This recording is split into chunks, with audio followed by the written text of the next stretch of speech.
திமுக மாதிரி இந்துத்துவாவுக்கு எதிரான நிலைப்பாட்டில் தான் அவர் இருப்பார். அவர் சார்ந்த சமுதாயம் இருக்கக்கூடிய தெருக்களில் வந்து போறாரு எல்முருகன் அவர் அப்படின்னா அந்த காரை விட்டே கீழே இறங்க மாட்டார் அப்படின்னு சொன்னாங்க. ஆனால் அந்த மாற்றம் நிலைக்குதா அப்படின்னு பார்த்தா நிலையானதா இருக்கானா இல்லை, தலைவலி பிடிச்ச ஒரு மாற்றமாக தான் அது அமைஞ்சிருக்கு. அப்படின்னா இந்த எழுச்சி ஏற்படலை.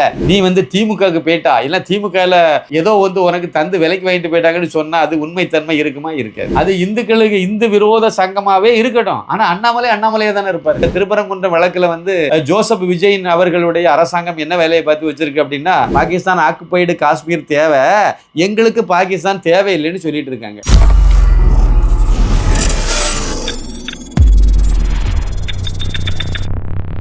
சாமானியன் குரல் தேசியவாதிகளுக்கு எனது பணிவான வணக்கம். திரு அண்ணாமலை ஐபிஎஸ் அவர்கள் வந்து அமெரிக்காவுக்கு போயிருக்காரு. நாளை 2ஆம் தேதி 3ஆம் தேதி 4ஆம் தேதி இந்த 3 நாள் நடக்கக்கூடிய தமிழ் சங்க விழாவில் கடந்துக்கிறாரு. 39வது தமிழ் சங்க விழா, இது தமிழர் விழா. இதில் வந்து முக்கியமான ஒரு தகவல் லேட்டஸ்ட்டாக என்ன அப்படின்னா, அதாவது வட அமெரிக்க தமிழ் சங்கம் அது இந்த நடத்தக்கூடியது 2 சங்கங்கள் இணைந்து நடத்துது. இதில் இந்த வட அமெரிக்க தமிழ் சங்கம் வந்து இந்து மதத்துக்கு எதிரானது, அது திமுக சார்புடையது. அந்த நிகழ்ச்சியில் வந்து திரு அண்ணாமலை ஐபிஎஸ் வந்து சிறப்பு விருந்தினராக கலந்து கொள்வது அவருடைய இந்துத்துவாவுக்கு எதிரான ஒரு மனநிலையில் அவர் இருக்காரு. அதனால தான் அவர் வந்து அதில் கலந்துக்க போகிறாரு. இல்லை கலந்துக்கிட்டார், நாளைக்கு தானே கலந்துக்க போகிறாரு. அவர் கலந்துக்கிறது வந்து அவர் என்னமோ வந்து திமுக மாதிரி இந்துத்துவாவுக்கு எதிரான நிலைப்பாட்டில் தான் அவர் இருப்பார் அப்படிங்கிற மாதிரி ஒரு பெரிய பிரச்சாரத்தை அவரை நோக்கி கட்டமைச்சிட்டாங்க. இதில் நான் என்னுடைய சொந்த ஒரு அனுபவத்தை நான் சொன்ன ரொம்ப பொருத்தமாக இருக்கும். நேற்று நடந்தது இது. வேலூர் வேலூரில் வந்து வடக்கு தெற்கு இன்னொரு இது கூட இருக்குன்னு நினைக்கிறேன். ரோட்ரி சங்க அடிப்படையில் 3 மாவட்டமாக ஏதோ பிரிச்சிருக்காங்க. அதில் ரோட்ரி நார்த் வெள்ளூர் ரோட்ரி கிளப்பினுடைய இன்சுலேஷன் சொல்லக்கூடிய பதவி ஏற்பு நிகழ்ச்சி நேற்று நடந்துச்சு. என்ன அதில் ஒரு சிறப்பு விருந்தினராக நண்பர் சுரேஷ் ரங்கநாதன் அவர்கள் வந்து என்ன அழைச்சிருந்தார். அவர் தான் வந்து அந்த மாவட்ட தலைவர். அந்த பதவி பேர் கவர்னர்னு சொல்கிறாங்க. அந்த கவர்னராக அவர் 1 வருஷம் வரைக்கும் அந்த பதவியில் அவர் இருப்பேன் அப்படின்னாங்க.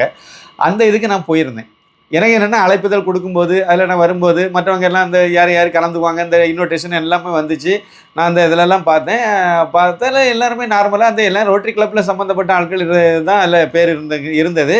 ஆனால் அங்கே மேடையில் நான் வந்து அமர்ந்து கொஞ்சம் நேரத்தில் பார்த்தாச்சுன்னா அந்த தொகுதியினுடைய எம்பி திரு கதிர் ஆனந்த், திமுக சார்ந்தவர், துரைமுருகன் அவர்களுடைய மகன், அவர் வந்தார். வந்தவுடனே எனக்கு ஒரு ஆச்சரியமாக இருந்தது. என்னடா இவரெல்லாம் அழைப்புதல்லையும் வந்து இவருடைய பேர் கூட போடவே இல்லையே அப்படின்னு நினச்சிட்டு, சரி ஏதோ ஒன்று சிறப்பு விருந்தினராக திடீர்னு வந்திருக்காரு போல் இருக்கு நான் நினச்சிட்டேன். ஏன்னா அந்த தொகுதி எம்பிங்கிறனால அவர் வந்திருக்காரு நான் நினச்சிட்டேன்.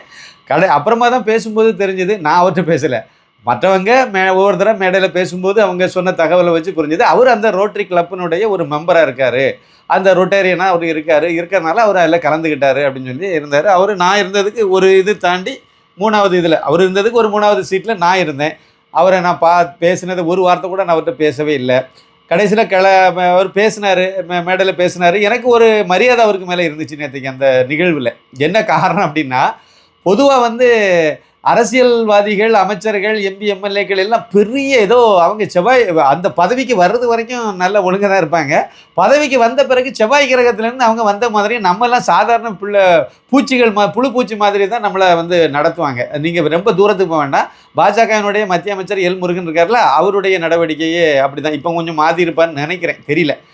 அவருடைய நடவடிக்கையே இதை மாதிரி நிகழ்ச்சிகளில் வர்றது, அவரை நம்பி ஒரு 10 லட்சம் ரூபாய் செலவு பண்ணி பல்வேறு நலத்திட்ட உதவிகளெல்லாம் வழங்குறதுக்கு அவருடைய தொகுதியிலேயே ஏற்பாடெல்லாம் பண்ணி வச்சு அந்த இவர் வந்து 2 பேருக்கு ஏதோ வந்து 2 இதை கொடுத்துக்கிட்டு மிச்சத்தை நீங்களே கொடுங்க அப்படின்னு சொல்லிட்டு கிளம்பி போயிட்டார் அப்படின்னு சொல்லி தான் அங்கேருந்து ரொம்ப வருத்தத்தோடு பதிவு பண்ணாங்க. நான் ஏற்கனவே இதை சொல்லியிருக்கேன். இது மாதிரி பல சம்பவங்கள் அவரை பற்றி சொல்லியிருக்காங்க. அவர் சார்ந்த சமுதாயம் இருக்கக்கூடிய தெருக்களில் வந்து போகிறாரு எல்முருகன் அவர் அப்படின்னா அந்த காரை விட்டே கீழே இறங்க மாட்டார் அப்படின்னு சொன்னாங்க. இப்படியெல்லாம் பண்ணிட்டு இருந்த இதெல்லாம் கேள்விப்பட்டு பாஜகவிலே இப்படி இருக்காங்கன்னா இப்போ திமுகவில் எப்படி இருப்பாங்க? அது வந்து முரசொலி மாறனில் நான் மாலை மலரில் வேலை பார்க்கும்போது எடிட்டரே நம்ம டெஸ்கில் பேசிகிட்டு இருக்கும்போது சொல்லுவேன், அவங்க எல்லாம் பிரபுக்கள், அவங்கள எவனும் பார்க்க முடியாது, கட்சிக்காரனே பார்க்க முடியாது. அது வீட்டில் போய் தவம் கிடந்தால் கூட பார்க்க முடியாது, கதவு திறக்காது. இப்படிலாம் திட்டுவார். சில நேரங்களில் அவர் திட்டிருக்காரு நான் அப்போ வேலை பார்க்கும்போது. அந்த அளவுக்கு தான் வந்து இருக்கும். திமுகன்னா அப்படி தான் இருப்பாங்க. அவரே எம்பி தானே, முரசொலி மாறணும் அப்போ எம்பி தான் அவர். நான் வேலை பார்க்கும்போது உள்ள கதையை சொல்கிறேன். அப்போது நேற்றைக்கு நான் பார்க்கும்போது கதிர் ஆனந்த் அப்படி இல்லை. அந்த மனிதர் வந்து ரொம்ப கரண்டெல்லாம் போயிட்டுங்க, இடையில கரண்ட் போயிட்டு அது வர்றதுக்கு ஒரு 5 நிமிஷம் ஆகி போச்சுது. அதை திருப்பி ஜென்ரேட்டர்லாம் ஆன் பண்ணி வர்றது கொஞ்சம் லேட் ஆச்சு. இது ஒரு சின்ன டெக்னிக்கல் ப்ராப்ளம். ஆனாலும் அவர் எந்த இதுவுமே பாலிட்டிக்கலில் அவர் பொறுமையாகவே இருந்தார், மேடையிலே இருந்தார். அவர் பேசுனதுக்கு பிறகு தான் நானே பேசினேன். என்ன பேச அவங்க தான் கூப்பிட்டாங்க, நான் ஒன்றும் பேச பெரிய ஆள் கிடையாது. ஆனால் அவங்க வந்து அவர் ஒரு எம்பி இருந்தால் கூட அவருக்கு வந்து ஏதோ ப்ரோட்டோக்கால் வச்சுருக்காங்க. அவர் முதல்ல அவங்க எல்லாம் பேசி முடித்த பிறகு தான் கெஸ்ட்டு அடிப்படையில் சீஃப் கெஸ்ட்டே ஒரு 3 பேர் உண்டால என்ன கடைசியாக தான் என்ன பேச கூப்பிட்டாங்க. ஆனால் நான் பேசுகிறது வரைக்கும் அந்த மனிதர் பொறுமையாக இருந்தார். நான் ஒரு சாதாரண இதே சட்டையை தான் நான் போட்டிருந்தேங்க. இன்னும் சொல்ல போனேன், இதே சட்டையை தான் போட்டிருந்தேன். சாதாரணமாக தான் நான் உட்கார்ந்துருந்தேன். ஒரு பெரிய ஆளே கிடையாது. ஆனாலும் வந்து அவர் அந்த மரியாதையை வந்து கரெக்டாக மெயின்டைன் பண்ணார். நம்ம பேசி முடியாத வரைக்கும் அவர் இருந்தார். பொறுத்திருந்து காத்திருந்து. இன்னொரு முக்கியமான விஷயம் என்னென்னா, மொபைலில் அவர் பேசவே இல்லை. எல்லாம் சைலண்டில் போட்டு வச்சுட்டாங்க. வச்சுட்டு இருந்தேன். நான் வந்து ஏரோப்ளைன் மோடில் போட்டு தான் உட்காந்தேன். அது நானாட்டு தான், யாரும் சொல்லியெல்லாம் பண்ணல, நானாட்டு போட்டுருந்தேன். ஒரு மேடை நாகரிகத்தை நான் அப்படி மெயின்டைன் பண்ணணும்னு நினைக்கிறேன். அதனால் நான் அப்படி பண்ணேன். அவரும் வந்து எந்த மொபைல் ஃபோனும் அட்டன் பண்ணல, எதுவுமே பண்ணல. ரொம்ப சாதாரணமாக உட்காந்துருந்து எல்லாம் பொறுமையாக கேட்டார். அந்த அடிப்படையில் எனக்கு அவருக்கு மேலே முதல்ல ஒரு நேரில் மேடையில் பார்க்கும்போது எனக்கு அவருக்கு மேலே ஒரு மரியாதை இருந்துச்சு. இருந்தாலும் நான் அவர்கிட்ட ஒரு வார்த்தை கூட பேசலை. கடைசியில் அவர் கிளம்பி போகும்போது எல்லாரும் அவருக்கு எல்லோரும் வணக்கம் சொன்னாங்க. நானும் எழுந்திரிச்சு அவருக்கு ஒரு வணக்கம் மட்டும் சொன்னேன். கடைசியில் ஒரு மரியாதை, ஒரு வணக்கம் சொன்னேன். அவர் சிரிச்சுக்கிட்டே வணக்கம் சொல்லிட்டு அவர் பாட்டு போனார். என்ன இதில் முக்கியமான விஷயம் என்னென்னா, நான் பேசும்போது நான் இந்துடா திரைப்படத்தினுடைய டைரக்டர் தான் என்னை அறிமுகப்படுத்தவே செய்தாங்க. மோடியின் தமிழகம் புத்தகம் எழுதின ஆசிரியர்னு சொல்லி என்னை அறிமுகப்படுத்தினாங்க. அப்புறம் நான் கன்னியாகுமரியில் பிறந்தவன், அதெல்லாம் பொதுவான விஷயங்கள். அப்போ இதெல்லாம் சொல்லும்போது அவர் பார்த்துட்டே இருந்தார். கேட்டிருக்க கூடும், மற்றவங்க கிட்ட கேட்டு தெரிஞ்சிருக்கலாம். என்ன இன்றைக்கி இந்துத்துவ ஆட்களெல்லாம் கூப்பிட்ருக்கேன்னு நினச்சிருக்கலாம், கேட்டிருக்கலாம், என்ன தெரியாது. ஆனால் வந்து இது நடந்தது. எதுக்கு நான் சொல்கிறேன் அப்படின்னா, எனக்கு வந்து அவர் ஒருவேளை முன்னாடியே தெரிஞ்சிருந்தால் நான் வேறு அந்த மீட்டிங் போகாமல் கூட இருந்திருப்பேன். இது என்னுடைய தனிப்பட்ட இது. அந்த மேடையில் பேசும்போதும் நான் இந்துடா படத்தை பற்றி பேசினேன். இந்த படத்தை பற்றி சில காரணங்கள்னா நான் அதுலேயும் நான் அந்த இந்துடாங்கிற பேரை சொன்னேன், பேசினேன். அந்த இதில் அந்த நிகழ்ச்சி முடிஞ்ச பிறகு நிறைய பேர் என்கிட்ட வந்து கைது கொடுத்து பாராட்டினாங்க. நான் படம் பார்த்தேன் சார், ரொம்ப நல்லா இருக்குது, சிறப்பாக இருக்குன்னு சொன்னாங்க. நிர்வாகிகளே பலர் வந்து என்கிட்ட இதெல்லாம் பாராட்டிகிட்டு இருந்தாங்க. எதுக்கு நான் இந்த விஷயத்த சொன்னேன்னா, எங்கே போனாலும் சரி நானாக தான் இருக்க போகிறேன். நான் மாறவே மாட்டேன். சாகிறது வரைக்கும் நான் இந்து தான், சாகிறது வரைக்கும் இப்படி தான் இருப்பேன். என்னுடைய ட்விட்டர் பக்கத்தில் போய் பார்த்தாலும் சரி, ஃபேஸ்புக் பக்கத்தில் போய் பார்த்தாலும் சரி, அதாவது இந்து எழுச்சி ஏற்படாமல் இங்கு எதுவும் மாறாது, மாறினாலும் நிலைக்காது. நீலகண்ட பிரம்மச்சாரி, இதுதான் என்னுடைய ஸ்லோகமே. இதுதான் இருக்கும். இந்த நாடு நல்லா இருக்கணும் அப்படின்னா அங்கே இந்து எழுச்சி ஏற்படணும். இந்து எழுச்சி ஏற்பட்டால் மட்டும்தான் அங்கே வந்து ஒரு மாற்றம் வரும். அப்படி இல்லாமல் வரக்கூடிய மாற்றம் தான் இவர் எப்போவே எழுதினேன்னு இதெல்லாம் சொன்னது வந்து சுதந்திர போராட்டத்து காலங்களில் சொன்னது, சுதந்திரத்துக்கு முன்னாடியே சொல்லப்பட்ட வாசகம் இது. நீலகண்ட பிரம்மச்சாரி அவர்களால் சொல்லப்பட்டது இது. ஆனால் சுதந்திரம்ங்கிறது ஒரு மாற்றம் வந்துச்சு. ஆனால் அந்த மாற்றம் நிலைக்குதா அப்படின்னு பார்த்தா நிலையானதாக இருக்கான்னா இல்லை, தலைவலி பிடிச்ச ஒரு மாற்றமாக தான் அது அமைஞ்சிருக்கு. அப்படின்னா இந்து எழுச்சி ஏற்படலை. இந்து எழுச்சி ஏற்பட்டு இந்துக்கள் சார்பில் இந்த நாட்டை அன்னைக்கு பங்கு போட்டிருந்தாங்க அப்படின்னா, இந்து நாடுன்னு அறிவிச்சிருந்தாங்கன்னா தலைவலியே இருந்திருக்காது. அப்போ ரொம்ப தீர்க்கதரிசி அவங்கள்லாம்.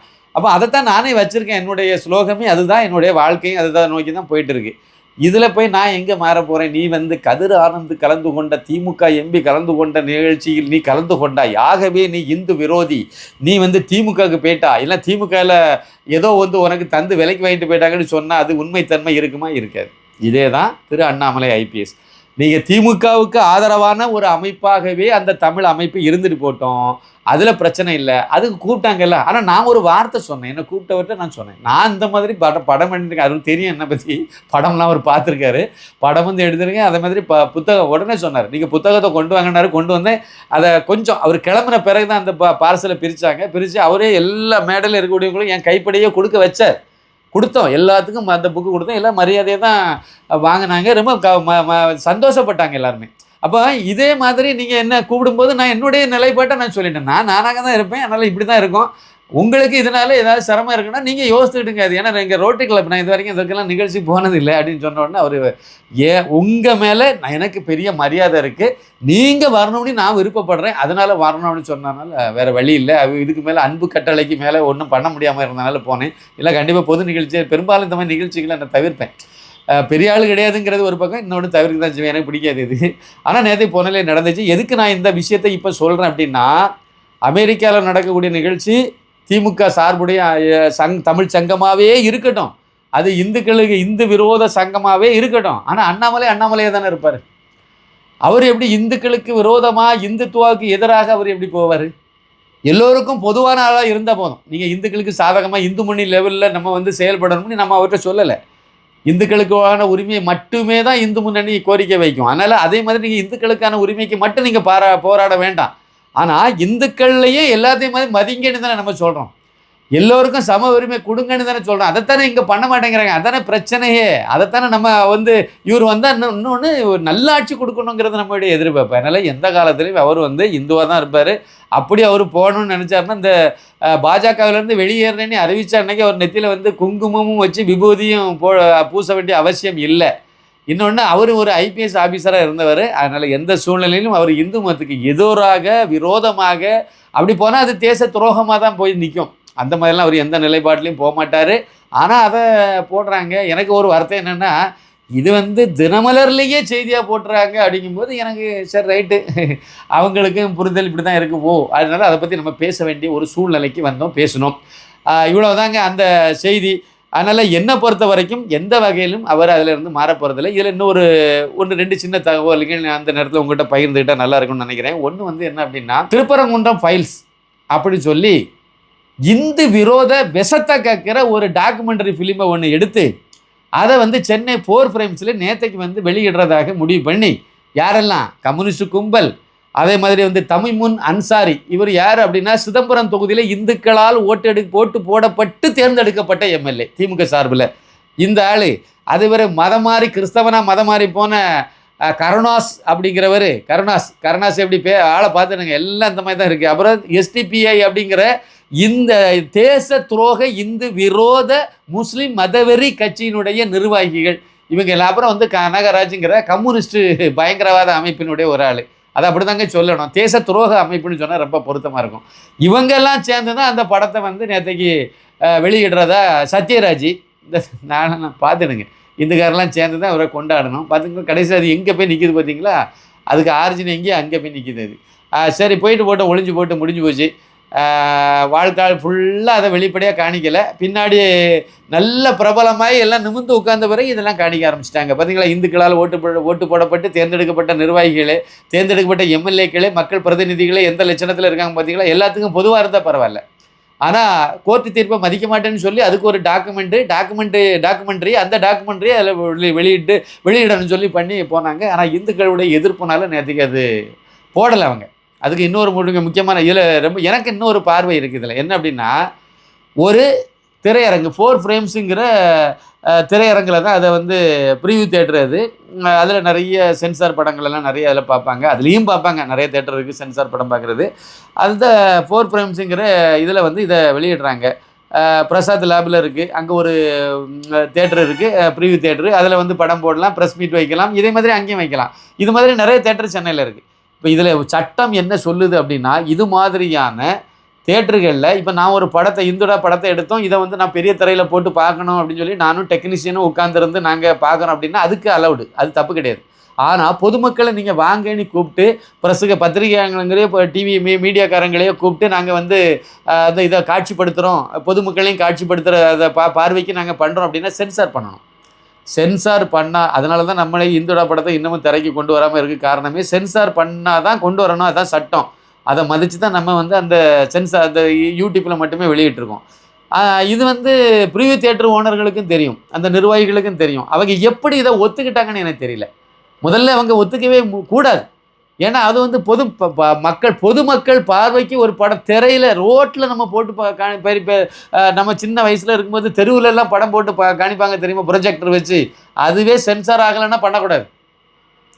அது மாதிரி இந்த இது இப்போ போட்டிகளெல்லாம் நடத்துகிறாங்கல்ல, சினிமா விழா எல்லாம் நடத்துகிறாங்கல்ல, அந்த மாதிரி திரைப்பட விழா, திரைப்பட போட்டி, அதில் அவார்டு கொடுத்த அவார்டு ஃபங்க்ஷன்ஸு எது வச்சாலும் சரி, அதில் ஒரு படத்தை திரையிடணும்னா கண்டிப்பாக சென்சார் பண்ணியிருக்கணும். அது வந்து ஷார்ட் ஃபிலிமாக இருந்தாலும் சரி, ஆட் ஃபிலிமாக இருந்தாலும் சரி, இல்லை வேறு எந்த வகையிலான படம், முழு லெங்க்த்து படமாக இருந்தாலும் சரி, ஆவண படமாக இருந்தாலும் எதுவாக இருந்தாலும் சென்சார் பண்ணணும். இது சட்டம். ஆனால் இந்த கும்பல் சட்டத்துக்கு மீறி அங்கே வந்து போடுது அப்படின்னா, அதில் வேறு வாஞ்சிநாதன் மதுரையிலேருந்து ஒரு வக்கீல் நீட்டி முழங்கிட்டு கிடப்பார். இந்த ஆள்லாம் எதுக்கு சட்டம் படித்தாங்களா படிக்கலையான்னு எனக்கு தெரியல. ஒரு வக்கீலுக்கு தெரியாதா இதை வந்து சென்சார் பண்ணாதான் இல்லை போட முடியும் அப்படின்ட்டு தமிமுன் அன்சாரி ஒரு பேட்டி கொடுக்குறாரு. அது வந்து இந்து பயங்கரவாதிகளெல்லாம் சேர்ந்து இந்து மத வெறியர்களெல்லாம் சேர்ந்து ஜோசப் விஜயனுடைய இந்த ஆட்சியில் கூட இதை போட விடாமல் தடுத்துட்டாங்க அச்சா பிச்சான்னு பேசுகிறாரு. இந்த ஆள் படித்தவனா இல்லையான்னு எனக்கு தெரியல. ஒரு எம்எல்ஏ குறைந்தபட்ச அறிவு சென்சாரே பண்ணலை. முதல் கட்டம் இந்த படத்தை எடுத்ததே தப்பு. அதை இந்து விரோதமாக விஷத்தை நான் என்னை பொறுத்த வரைக்கும் நீ நல்லா கக்குங்கன்னு தான் சொல்லுவேன். அப்போ தான் இந்த சொனக்கட்டை கொஞ்சம் இந்துக்காரன் எல்லாம் திமுகவுக்கு ஓட்டு போட்டு கிடக்காமல அவனுக்கு அப்போ தான் புத்தி வரும். அதனால் வந்து அதை நீங்கள் நல்லா இன்னமும் நல்லா போட்டு இதை செய்யுங்க. திறந்து இந்த விஷத்தை கக்கிட்டே இருங்கன்னு தான் நான் சொல்லுவேன். ஆனால் சட்டப்படியே கூட இதை பண்ணக்கூடாதா? இது கூட தெரியாதா?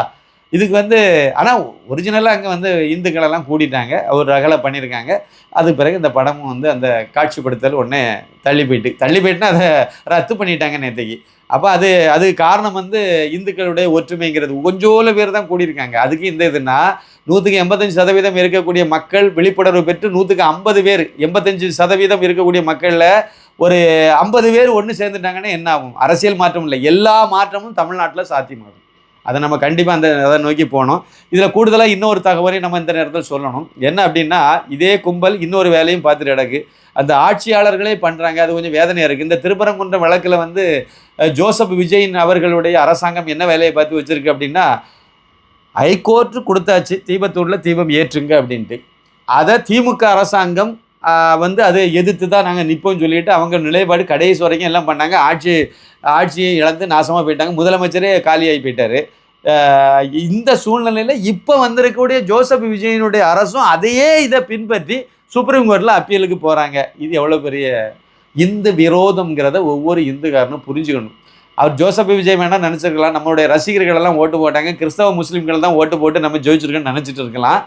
வேறு வழி இல்லாமல் எடப்பாடி பழனிசாமியும் வேண்டாம், மு.க. ஸ்டாலினும் வேண்டாம், ஒரு மாற்றம் வேணும்னு சொன்னால் இந்துக்காரன் ஓட்டு போட்டு தான் நீங்கள் வெற்றி பெற்றிருக்கீங்கிறதே இவங்களுக்கு புரிகிற மாதிரி எனக்கு தெரியல, புரிஞ்ச மாதிரி தெரியல. எல்லோருக்குமான ஆட்சியாக இருந்தால் கோர்ட்டு உத்தரவை நீங்கள் மதிக்கிறதுல என்ன தப்பு? அப்போ கோர்ட்டு உத்தரவே மதிக்க மாட்டேன்னு என்ன கணக்கு? ஏற்கனவே வந்து கூம்பு வடிவ ஒலிபெருக்கி வந்து தடை செய்யப்பட்டது. ஆனால் அப்படி கோர்ட்டு உத்தரவே இருந்த பிறகும் தமிழ்நாடு முழுக்க எல்லா மசூதிகள்லையும் கூம்பு வடிவ ஒலிபெருக்கியை வச்சு முதலாவது புதுசாக கட்டுற மசூதி இந்துக்கள் மட்டுமே இருக்கக்கூடிய பகுதியில் ஏதோ ஒரு வீடு 2 வீடு கூட இருக்க மாட்டாங்க முஸ்லீம்கள். ஆனால் அங்கே ஒரு மசூதி மட்டும் கட்டுறாங்க. எங்கேருந்து ஃபண்டு வருது, எப்படி செய்கிறாங்கன்னு தெரியல. மசூதியை கட்டுறாங்க, லேசாக வால்யூம் வச்சிடுறாங்க, வச்சு அப்படியே இந்த ஓத ஆரம்பிக்கிறாங்க. அப்படியே கொஞ்சம் ஒரு வாரம் 10 நாள் விடுறாங்க. மக்கள் ஏதாவது எதிர்ப்பு தெரிவிக்கிறாங்களா? இந்துக்காரன் தான் நம்ம ஆழ்ந்த தூக்கத்தில் தானே இருக்கும், கண்டுக்கலை. அப்படியே கொஞ்சம் இன்க்ரீஸ் பண்ணுறாங்க. அது பிறகு பார்த்தா அந்த ஏரியாவிலே இருக்கக்கூடிய அவ்வளவு இந்துக்காரன் காதலையும் போய் உங்கின்னு குத்துற மாதிரி சவுண்டையும் ஏற்றி வச்சு ஒரு நாளைக்கு 4-5 தடவை 6 தடவை போட்டு ஓதிட்டு கிடக்குறாங்க. இது வந்து சட்டத்துக்கு புறம்பாதனது தானே.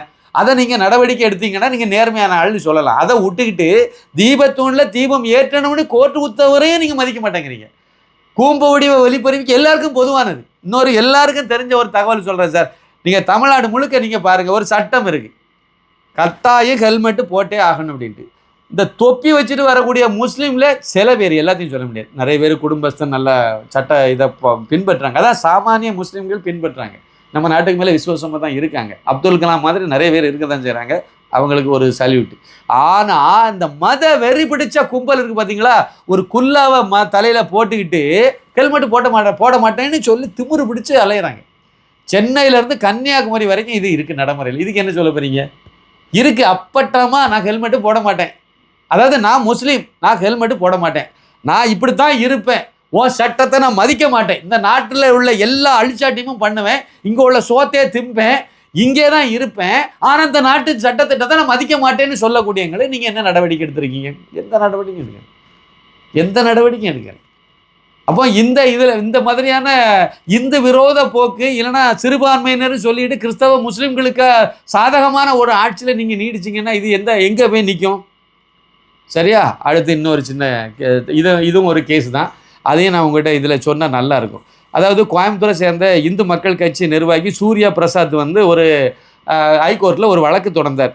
பசுவதை பசுவை வந்து இந்துக்கள் வந்து புனிதமாக கொண்டாடக்கூடியது. அதை வந்து பொது இடத்துல போட்டுலாம் அந்த சில நல்ல நாட்கள், அதை பக்ரீத் மாதிரியான நல்ல நாளை முன்னிட்டு பொது வெளியிலெல்லாம் போட்டு வெட்டுறாங்க. அதை வந்து தடுக்கணும்னு சொல்லிட்டு ஒரு வழக்கை போட்டார். போன வருஷம் மே மாதம் 27ஆம் தேதி இந்த வழக்கு தொடர்ந்தார். இந்த வழக்கை வந்து ஜிஆர் சுவாமிநாதன் அப்புறம் லட்சுமி நாராயணன் நீதி அரசர்கள் விடுமுறை அமர்வில் இது விசாரணைக்கு வந்தது. அந்த இடத்துல வந்து ஒரு உத்தரவை அவங்க பிறப்பிச்சாங்க. பொது இடத்துல, அதை பக்ரீத் பண்டிகை இருக்கட்டும், இல்லை வேறு எந்த பண்டிகை வேணாலும் இருக்கட்டும், பொது இடங்களில் வச்சு முதலாவது வந்து இந்த அதாவது இந்த விலங்குகளை பலியிடுறது, வெட்டுறது இதெல்லாம் கூடாதுன்னு சொல்லி ஒரு உத்தரவை போட்டாங்க. பசு உட்பட, பசுவாக இருக்கட்டும் கன்றுவாக இருக்கட்டும், இது எதுவாக இருக்கட்டும், பொது இடங்களில் வச்சு நீங்கள் பண்ணக்கூடாது. அதாவது ஆடு மாடு இதெல்லாம் இறைச்சியெல்லாம் வெட்டுறதுக்குன்னு ஒரு ஆட்டு தொட்டியெல்லாம் இங்கே சென்னையில் இருக்கும். இதே மாதிரி நல்ல அதுக்குன்னு உரிமம் பெற்ற ஒரு இடம் இருக்குல்ல, அந்த இடத்துல மட்டும்தான் நீங்கள் வந்து இந்த ஆடு மாடு வெட்டுற வேலையெல்லாம் வைக்கணும். பொது இடங்களில் திடீர்னு பக்ரீத்துன்னு சொல்லிட்டு கொட்டாயை போட்டுக்கிட்டு அங்கெங்கெல்லாம் வெட்டுறதுக்கு போலீஸ்காரங்க அனுமதி கொடுக்கக்கூடாதுன்னு சொல்லி ஒரு உத்தரவை வந்து போட்டிருந்தது. நம்ம ஹைகோர்ட் வந்து உத்தரவு பிறப்பிச்சிருந்து, இந்த உத்தரவுக்கு எதிராக தமிழக அரசு இப்போ வந்து மேல்முறையீடு செய்திருக்கு. சுப்ரீம் கோர்ட்டில் போய் நிற்கிறாங்க.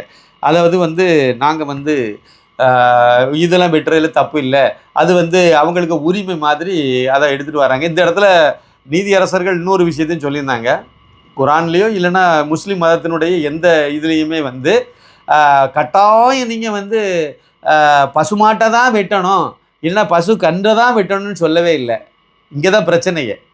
அதாவது இந்துக்களுடைய புனிதமாக பசுவை கொண்டாடுறதுனால, வழிபடுறதுனால அதை வேணுக்குன்னே அதே வெட்டணும்னு சொல்லிட்டு இவங்க நிற்கிறதுல தான் அந்த பிரச்சனையே வந்துச்சு. இந்த பிரச்சனைக்கு மூல காரணம் அதுதான். அப்போ நீங்கள் மற்ற விலங்குகளையும் நீங்கள் பலியிடலாம், மற்ற விலங்குகளையும் நீங்கள் இறைச்சிக்காக வெட்டலாம், அதில் தப்பு கிடையாது. இந்த மாதிரி குரான் மாதிரியான இந்த இதுலேயும் இந்த மத ரீதியாக எந்த இதுலேயுமே அதில் குறிப்பிடலைங்கிறதையும் மென்ஷன் பண்ணியிருக்காங்க. இவ்வளவு சொன்ன பிறகு இவங்க சுப்ரீம் கோர்ட்டுக்கு இப்போ போகிறாங்க. போய் இப்போ என்ன செய்ய போகிறாங்க அப்படின்னா, இந்துக்களுக்கு எதிராக நம்மளுடைய இந்துக்காரனுடைய வரி பணத்தில் செலவு பண்ணி இவங்க சுப்ரீம் கோர்ட்டு போகிறாங்க. இதை தான் திமுக காரங்களும் செய்தாங்க. அதனால் இந்த திராவிடியா மாடல் ஆட்சி கண்ணாம்பேட்டைக்கு போச்சு. இப்போ அதே திராவிடியா மாடல் 2.0ங்கிற ஆட்சியை வந்து ஜோசப் விஜய் அவர்கள் முன்னெடுத்துட்டு போகிறாரு.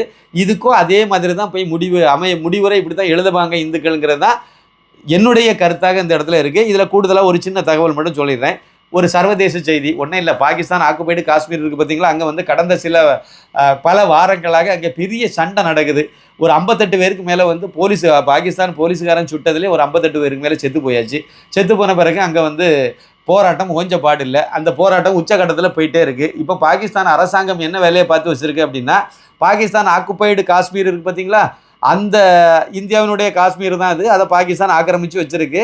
அவங்க அதுக்கு உள்ளால உணவு, அரிசி, பருப்பு, கோதுமை, அந்த மாதிரி உணவுப் பொருட்கள், அப்புறம் வந்து மருந்து பொருட்கள், இது மாதிரியான அத்தியாவசிய பொருட்கள் எல்லாம் போகிறத நிப்பாட்டி வச்சுட்டாங்க. அப்போ நீங்கள் வந்து ஆட்டோமேட்டிக்காக போராட்டத்தை கைவிடுவீங்களா அப்படின்னு சொல்லி இவங்க எதிர்பார்க்குறாங்க. அதே மாதிரி வந்து இன்டர்நெட்டு, இந்த மாதிரியான தொலைத்தொடர்பு சாதனங்கள் எல்லாத்தையும் நிப்பாட்டி இப்போ கட் பண்ணி விட்டுருக்காங்க. அங்கே போராட்டம் நடத்துகிறவங்க என்ன சொல்கிறாங்க அப்படின்னா, பாகிஸ்தானுக்கு நாங்கள் தேவை, பாகிஸ்தான் ஆக்குபைடு காஷ்மீர் தேவை, எங்களுக்கு பாகிஸ்தான் தேவையில்லைன்னு சொல்லிட்டு இருக்காங்க. நீங்கள் இதே மாதிரி நடவடிக்கை எடுத்தால் நாங்கள் வேறு மாதிரியான முடிவை எடுப்போம்னு சொல்கிறாங்க. என்ன சொல்ல வராங்கன்னா, இந்தியாவினுடைய உதவியை நாங்கள் நாடுவோம், இந்தியாவிலிருந்து நாங்கள் வந்து உணவு எல்லாம் வாங்குவோம், அப்படின்னா இந்தியா கூட சேருவோங்கிறத சொல்லாமல் அவங்க சொல்ல ஆரம்பிச்சிருக்காங்க. இது நல்ல ஒரு வரவேற்பு நகர்கிறதுங்கிறது இந்த இடத்துல நம்ம வந்து புரிஞ்சிக்க முடிகிறது. அடுத்தடுத்த வாரங்களில் என்ன நடக்குங்கிறத நம்ம பொறுத்து இருந்து பார்க்கலாம். நிச்சயமாக நல்ல முடிவு இதில் வரும்னு நினைக்கிறேன். 2 நாள் கனவு நமக்கு, பாகிஸ்தான் ஆக்குபைடு காஷ்மீர் இந்தியாவோட இணையணும், பாகிஸ்தானோட சேரணும் அப்படிங்கிறது நம்மளோட கனவு. அது கிட்டத்தட்ட அது நிறைவேறக்கூடிய இடத்தை நோக்கி நகர்ற மாதிரி தான் எனக்கு இது படுகிறது. இந்த நேரத்தில் ஒரு பணிவான ஒரு வேண்டுகோள், இதுவரைக்கும் இந்துடா திரைப்படத்தை பார்க்காதவங்க அவசியம் நீங்கள் பார்க்கணுங்கிறது என்னுடைய கோரிக்கை. இந்த யூடியூப்பில் தான் இருக்குது. நீங்கள் யூடியூப்பில் இந்துடான்னு தமிழ்லேயே இங்கிலீஷ்லேயே நீங்கள் டைப் பண்ணாலே இது வந்துடும். அவசியம் நீங்கள் பாருங்கள். அதோட கூட இன்னொரு கோரிக்கையை நான் சொல்கிறேன். மோடியின் தமிழகம், மோடி தமிழ்நாட்டுக்கு என்ன பண்ணான்னு கேட்குறவங்களுக்கு பதில் சொல்கிற விதமாக இருக்கும் மோடியின் தமிழகம். அந்த புக்கை இதுவரைக்கும் நீங்கள் வாங்கி படிக்காதவங்க அவசியம் வாங்கி படிங்க. படித்தவங்க உங்கள்கிட்ட இருக்கக்கூடிய காப்பியை நீங்கள் மற்ற நண்பர்கள் கொடுத்து படிக்க வச்சிங்கன்னா கொஞ்சம் நல்லா இருக்கும்னு எனக்கு தோணுது. அதே மாதிரி மற்றவங்களே வாங்க தூண்டினீங்கன்னா வாங்கியோ, இல்லை உங்கள்கிட்ட இருந்து கொடுத்தோ படிக்க தோணுனீங்கன்னா நல்லாயிருக்கும். இந்த புக்கை இது வரைக்கும் வாங்காதவங்க வாங்கணும்னு விருப்பப்பட்டீங்கன்னா நீங்கள் செய்ய வேண்டியது ஒன்று தான். ஒரு நம்பர் கொடுங்க, அந்த நம்பர் வாட்ஸ்அப்பில் அட்ரஸ் அனுப்பிவிடுங்க. ஃபோன்பே அல்லது ஜிபே மூலமாக பணத்தை அனுப்பிடலாம். தமிழ்நாடு பாண்டிச்சேரியில் இந்த புத்தகத்தினுடைய விலை வந்து கொரியர் செலவோடு சேர்த்து 400 ரூபாய், மற்ற மாநிலங்களுக்கு 450 ரூபாய். 9092345641 இதான் வந்து வாட்ஸ்அப் நம்பர். அட்ரஸை நீங்கள் அனுப்பிவிடுங்க. எத்தனை காப்பிங்கிறதையும் மென்ஷன் பண்ணி விட்டுருங்க. ஃபோன்பே அல்லது ஜிபே நம்பரும் இதே தான். இந்த நம்பருக்கு நீங்கள் ஜிபே அல்லது ஃபோன்பேயில் நீங்கள் பணத்தை அனுப்பிட்டு அந்த ஸ்க்ரீன்ஷாட்டை தூக்கி நீங்கள் எனக்கு ஷேர் பண்ணி விட்டுருங்க. புத்தகம் உங்கள் வீடு தேடி வந்துடும். அவசியம் நீங்கள் வந்து அந்த புக்கை வாங்கி படிக்கணுங்கிறது என்னுடைய தாழ்மையான வேண்டுகோள். நன்றி, வணக்கம்.